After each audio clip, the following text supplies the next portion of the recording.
ராசசிம்மன் மீண்டும் முன்னேறி தாக்கினான். ராசசிம்மனின் வேகத்தாலும் மாறி மாறி வரும் பின்னல் வீச்சாலும் முன்னேற இயலாத நிலவன் பின்னேறாது நின்ற இடத்திலிருந்தே வாட்களை வேகமாக தடுத்து கொண்டான். ராசசிம்மன் வேகத்தை குறைத்து ஆற்றலை அதிகரிக்க ஒரு வீச்சுக்கும் மற்றொரு வீச்சுக்கும் இடைவெளி கிடைத்த கணத்தில் வலக்காலை உந்தி மின்னலாக உள் நுழைந்தான் நிலவன். ராசசிம்மனின் வாட்களை தனது வாளால் தாக்கிய கணத்தில் மணிக்கட்டிலேயே மற்றொரு வாளை சுழற்றி ராசசிம்மனின் வயிற்றில் பாய்ச்சினான். ராசசிம்மன் அதிவேகமாக உடலை திருப்ப நிலவனின் வாள் ராசசிம்மனின் வயிற்றை கீறி சென்றது. ராசசிம்மனின் வயிற்றிலிருந்து குருதி கோடாக துளிர்த்தது. ஒரு சிறுவன் தனது வயிற்றில் காயமாக்கியதைக் கண்டு ராசசிம்மன் பெரும் சீற்றமடைந்தான். காலின் காயத்தால் உச்ச வேகத்தை அடைய இயலாததை எண்ணி நிலவன் ஏமாற்றமடைந்தான்.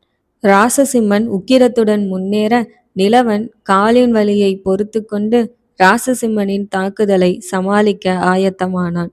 மிகுந்த ஆற்றலுடன் வாளை வீசி முன்னேறிய ராசசிம்மன் நிலவனை நெருங்கி வாளினால் அழுத்தி தள்ள நிலவன் ஒரு காலுடன் தடுமாறினான்.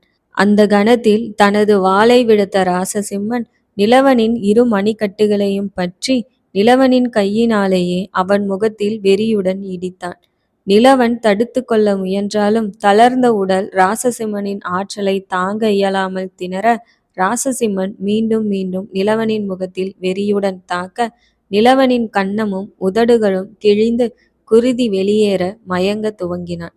வெறியுடன் தாக்கிய ராசசிம்மன் நிலவனின் கையில் இருந்த வாளை பறித்து நிலவனின் தொண்டை குழியினுள் பதிக்க தனது கைகளால் ராசசிம்மனின் மணிக்கட்டை பற்றிய நிலவன் தடுத்து கொள்ள தடுமாறினான். குருதி கலந்த நிலவனின் கண்கள் செம்மலையின் மேல் பாரியை தேட இளங்கீரன் நிலவா என்று கத்தியபடி முன்னேறுகையில் பாய்ந்து வந்த சேர அம்புகள் இளங்கீரனின் உடலில் பாய்ந்தன. ராசசிம்மன் வெறியுடன் கொஞ்சம் கொஞ்சமாக முழு வாளையும் நிலவனின் தொண்டையில் இறக்க நிலவனின் வாய் குருதி ஒழுக பாரி என முணுமுணுத்தது.